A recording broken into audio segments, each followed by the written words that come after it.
Good morning. Today we are going to take up the various methods of integration. The process of integration can be broadly classified into three different methods. First one is integration by substitution. The second one is integration using partial fractions, and the third one is integration by parts. No matter what kind of question is posed to you, you can solve any and every question if you know these three methods. Okay. Now, today we are going to take up the process of integration by substitution in detail. In the previous video, I had already introduced you all to the concept of substitution being used in the process of integration. We had seen that whenever we are given a function of a function, like for example sine 3x to be integrated, so we always assume the inner function to be another variable, that is t, and then replace the entire thing in terms of t and integrate, and ultimately we substitute back t in terms of x. That is, if this is the case, then you get 3 dx equal to dt, which gives us dx equal to dt by 3. So I becomes equal to sine of t dt upon 3, and this upon 3 can be taken outside, and so when you integrate, integral of sine is minus cos t and plus a constant, and ultimately you report the answer as minus 1 upon 3 cos of, in place of t you replace back 3x plus c, and so you can write that you can do any question of this kind. Now let's see how and where we use this concept. Like suppose we are given a question which is to be solved like x square sine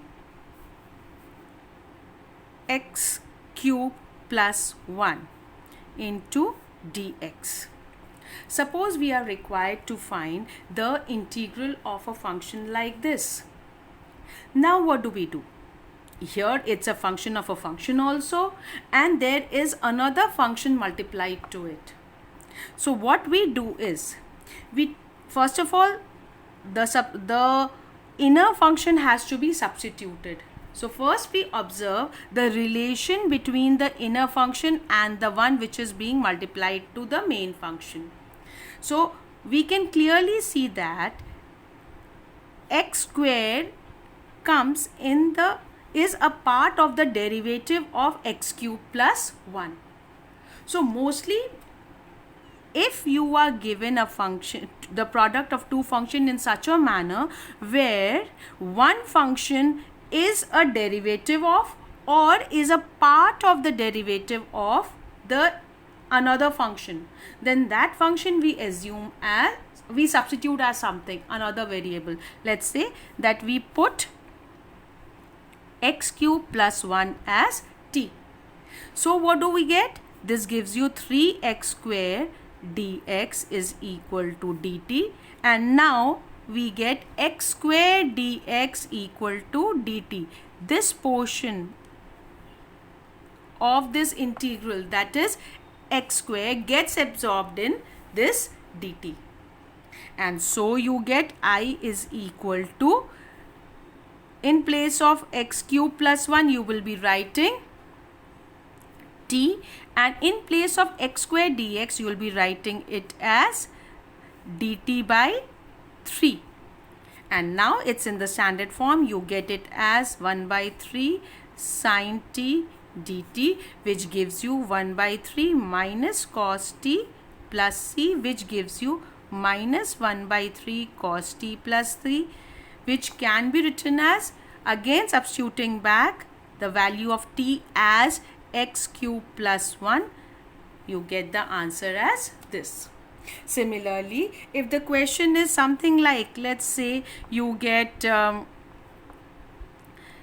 x into, let's say x into under root of x square plus 1 dx. Suppose the question is something like this. Clearly, x is a derivative of x square. I mean, it's a part of the derivative of x square. And since the derivative of 1 is 0, so x can be taken as a part of derivative of x squared plus 1. Or you could take any other constant because it's coming to be the same as this. So let's take up, so that you all don't think that it's only possible in case of 1. So suppose the question was x times x squared plus 1 whole raised power of half. Okay, suppose this was not a half, we could have opened it up and then directly applied the integral. But here there is a square root sign or a half exponent which is given to us. So what we do is we put x square plus 3 equal to t. So 2x dx is dt, x dx is dt by 2. So this x and dx gets absorbed in dt.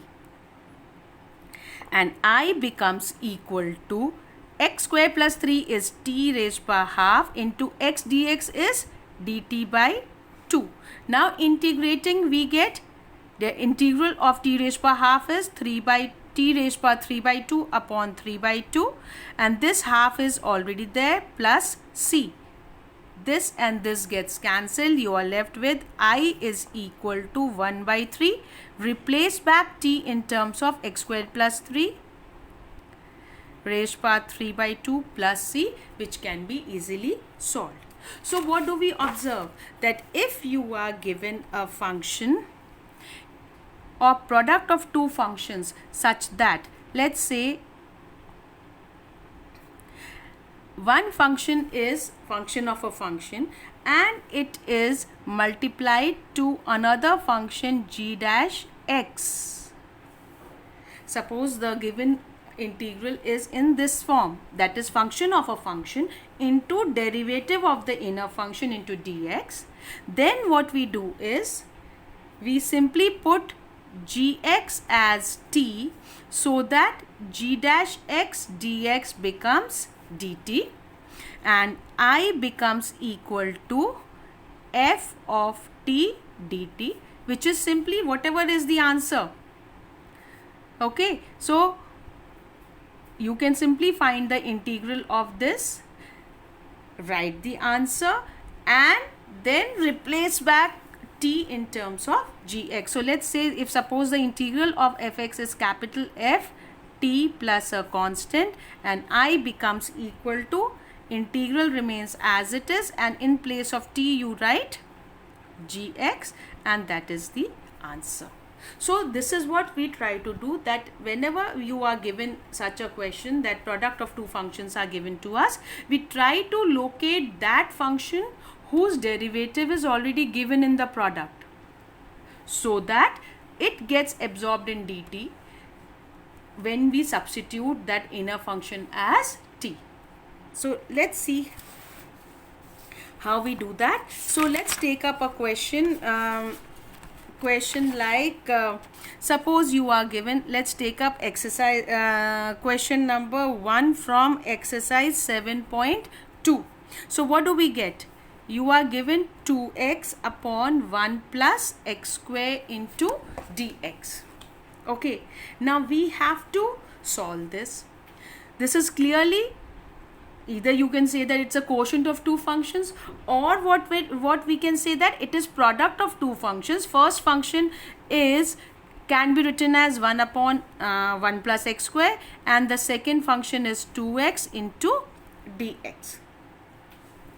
Now here we observe that if you put this as t, this is the derivative, or 2x is the derivative of x square and also the derivative of x squared plus 1.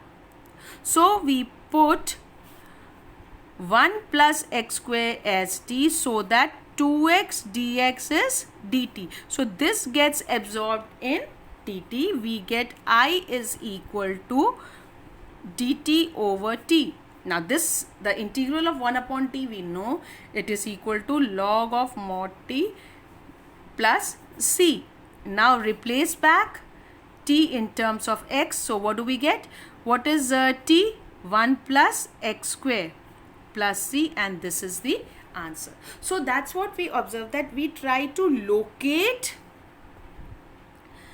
a function whose derivative is already given in the product. Similarly, question number 2, if we observe, this is again of exercise 7.2, and we see that I is given to be log of x whole square over x into dx. Now again, it's a quotient of two functions, and out of these two functions, one function is function of a function. Now what do we see? When you observe, we can see that this log x, if you put as t, see, as it is, it's an inner function. We always put the inner function as t. So if we put log x as t, its derivative is 1 upon x, which should get absorbed in dt. So 1 upon x dx will be dt. So this gets absorbed in dt. So what do we get? This is equal to t squared into dt. This, though it is in the denominator, but the derivative itself is 1 upon x. So 1 upon x dx gets absorbed in dt. You get this is the answer. And this, we know that t cube over 3 plus c. Substituting back, we get this comes out to be, in place of t you write log x whole cube, and this is 1 upon 3 log x whole cube plus a constant, which is the answer. So this way we can do other questions of similar kind. Thank you.